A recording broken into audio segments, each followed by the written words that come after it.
Hello, everybody. It is Matt, and it is Wild Wednesday, and I am back at you with yet another review. Before I roll on to any of that, I want to wish each and every one of you a great morning, evening, dawn, day, or dusk. All that lovely stuff, because life really is too short as is. Do me a really huge favor and like, share, and subscribe. I love seeing your beautiful faces when you are here. I know I'm here an awful lot, but I have an awful lot on my plate to review, so keep that in mind. And one last little tidbit of information. Check out the description box. I give you your bigger taste of every single movie of every single day. I give you your brief synopsis, your starring cast, your director, runtime of the cut I am watching, along with a link for a trailer, a link for where you can purchase this bad boy, and a link for if you decide you can help support Matt's Movie Mania and toss me a couple of bucks. So with all that said in mind and all that out of the way, let's roll on to the film of the day. Today's is a weird little film. It's good, but it is a different one. It is definitely not for everyone. It is one for only people that like really obscure underground B-level movies with really weird creatures. This movie, if you like that, then this movie is for you. It is none other than the 2015 classic known as Slimy Little Bastards. Yes, this is the Blu-ray release coming from Toxic Filth Video. As far as special features go, I'm not 100%. It doesn't say anything about special features on the box. But the movie itself runs at 66 minutes, so an hour and 6 minutes. It does have a brief little intro on there from Dave Parker himself, which, if you guys don't know Dave Parker, he is Mr. Parker, the film reviewer. This is his, I believe, his second feature that he made. He made another one besides this. I have yet to see the other film that he's made. I've only seen this one, and it is a winner. It is a doozy. It is very, very different. What is this movie about? Well, basically, you start off with a gentleman driving down the road. He is a private detective, you later find out. And he is broken down outside of this apartment complex of the Curator. And the Curator is a very interesting character who has a very interesting look, who looks like Doctor Strange from Marvel Universe, from the MCU Universe. But that is neither here nor there. He is telling this stranger three tales that all involve these three jars of ooze that he has. All three of them are different colors. One is green, one is blue, and I forget what the other colored one is. But either way, they are interesting little jars of ooze, and each one of them has an interesting tale. Like the first tale is probably my least favorite out of them all. It has to do with a character who arrives home, calls a repairman, and he comes and he looks at his sink, and lo and behold, in the sink, one of the slimy little bastards is in there, and it shoots out and it kills him. And in turn, our hero, our person that called the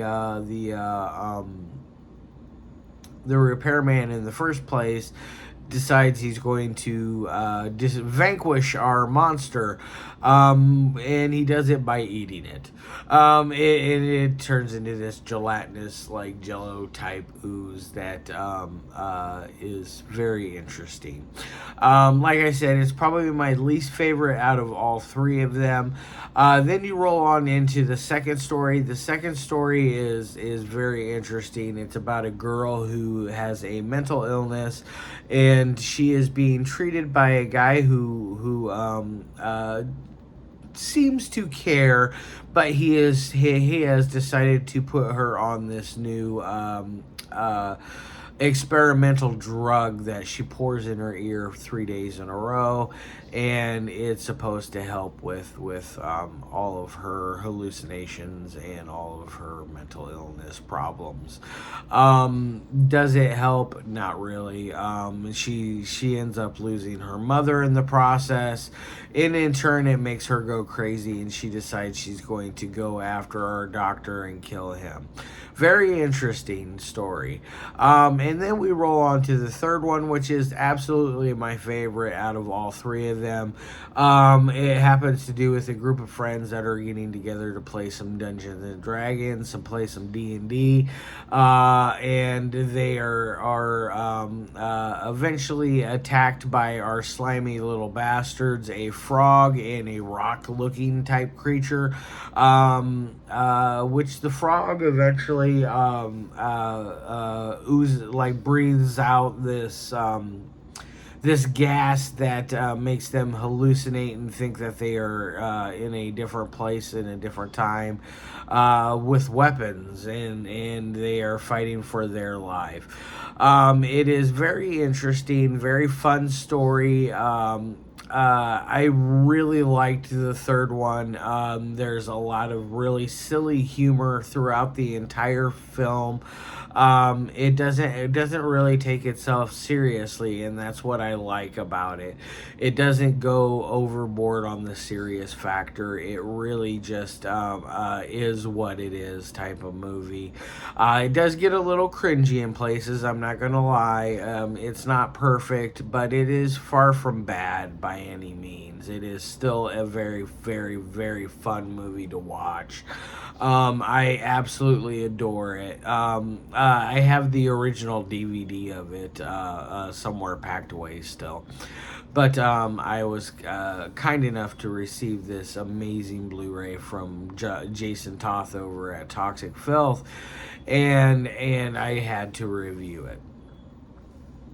Now, on to the three things that I like my movies to be. Audio is a little bit of a mess in places. It could be better. It could be worse. There's places where it gets a little bumpy in the audio, but all in all, it's not distracting to the point to where you don't understand what is being said or what is being done on screen. So it's going to get a B on that end. Now on to dialogue. Dialogue is where the bread and butter lies in this movie. There's a lot of really fun dialogue between the curator and the private detective. The friends at the Dungeons and Dragons thing, they have some amazing dialogue. Like you can tell that they had a lot of fun filming their segment for this film. So it definitely it has a lot of great dialogue, stuff that will keep you interested in it, keep you at bay, keep you wanting more. It definitely really is just, my beard is just all over the place today. But anyways, it is a very fun ride. So it's going to get an A+ on dialogue. On to editing. Editing is very clean. It's very crisp. There's no like weird continuity errors that don't make any sense. There is no like weird jump cuts that don't make sense. It is a very fluid, technically sound kind of movie. Excuse me. Whether you like it or not, it is made very, very well for considering its very minuscule budget. So keep that in mind. So it's going to get an A on editing. On to the final score of my 1 through 5. I'm going to give this thing a 3.5 out of 5.